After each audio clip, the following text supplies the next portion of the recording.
There's a pretty big oversight in Pokemon Champions, and it is affecting players that are new like me. So I did not play the main series games, so I did not know a ton about abilities. They did a pretty good job of explaining abilities in the game, but they did not explain Mega Evolutions at all, and I'm going to explain why that is such an issue and how you can overcome it. So, what I think they did a pretty good job at is a few things here. So, if you go to the Pokemon like Kangaskhan, I love using Kangaskhan.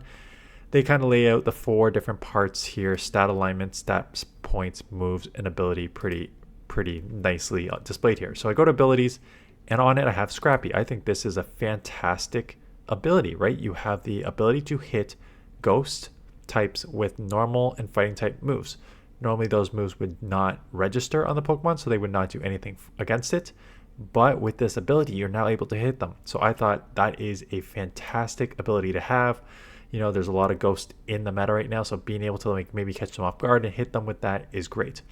I think they do a very, very good job with moves, right? You are able to see whether a move hits a single target or multiple targets. You're able to see how much power it does. You're able to see its accuracy. It explains the move. It explains the priority of the move. So I think they do a very, very good job with many of the aspects of like stats and move sets and who it affects and the abilities in general. But what they did not do is explain what happens when you use a Pokemon and then you Mega Evolve it.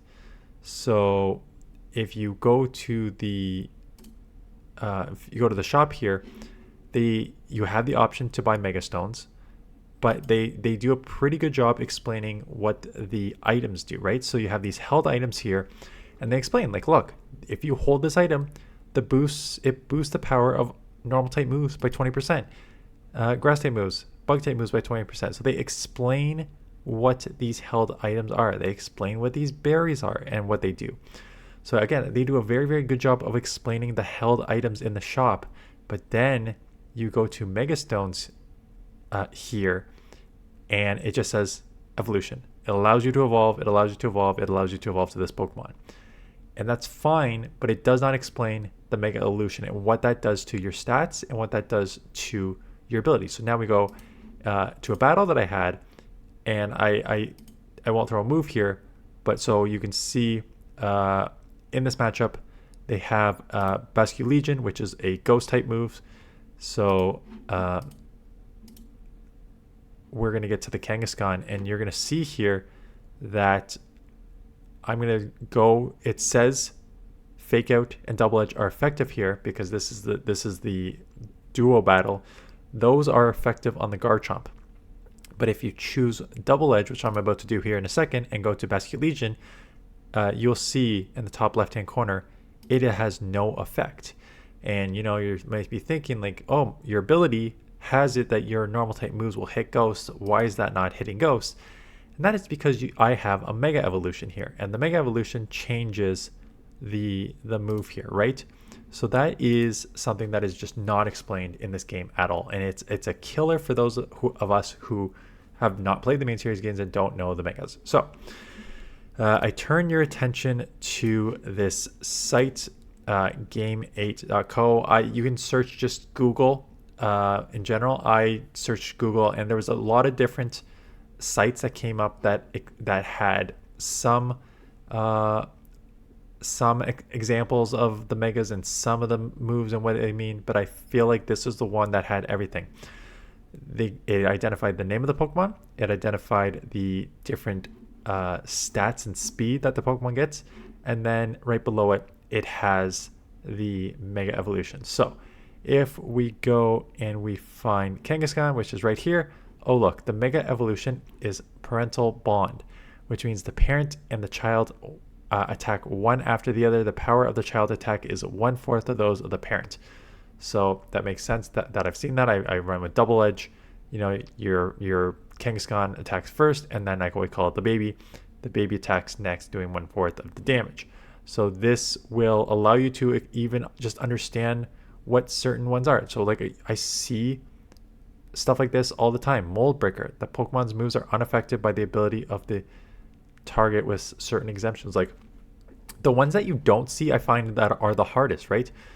Dragonite. I went up against a Mega Dragonite the other day, and I did a move with my what was it, a Rotom, and it did like nothing. And I'm like, why did it do? Is this Pokemon just bad? Like, why did it do nothing against Dragonite? And someone in the comments rightfully said, oh, because it has multi-scale as the Mega Evolution, it halves the damage the Pokemon takes when its HP is full. So the first move I threw at this thing felt like it did nothing because the damage is halved. So this is a great site that you can not only see the stats, but you can see the Mega Pokemon, and you can just kind of go through all of these to understand what they are. So like Mega Charizard is a very, very obvious one that even players like me will have no problem seeing and understanding, right?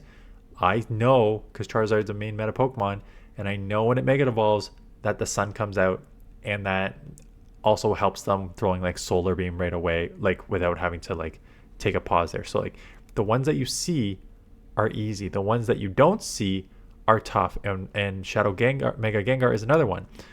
I have gone against Mega Gengar, and it through the I forget what the move is called, but it's the move that tries to take you down with it, and you can't leave. And someone in the comments like, why don't you just leave that matchup? Well, because Shadow Tag, the Mega Evolution, opponents cannot switch out of battle. So once it throws that move on me and it's got the perish countdown, I can't leave, right? So this is a great site. I'll throw it in the comments to understand what these Mega Evolutions will become. I've seen Mega Meganium consistently too. Mega Soul, even when the sunlight has not turned harsh, the Pokemon can still use its move as if the weather were harsh.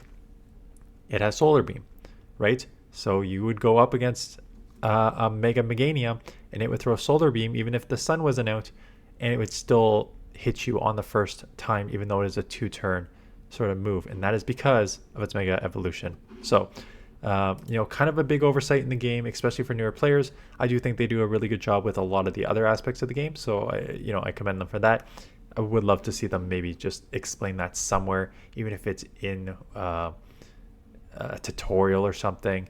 But considering they lay out very, very well what the ability of all the Pokemon is, they should do somewhere what the ability of Mega Pokemon are. Anyways, that is it. Thanks for watching. I do have my rating for the new season. I'm at like something around like 1660, like 29,000 in the world right now, but we'll maybe grind some over the next few weeks and see how high we can go. Anyways, appreciate you watching, and I'll see you guys in the next one.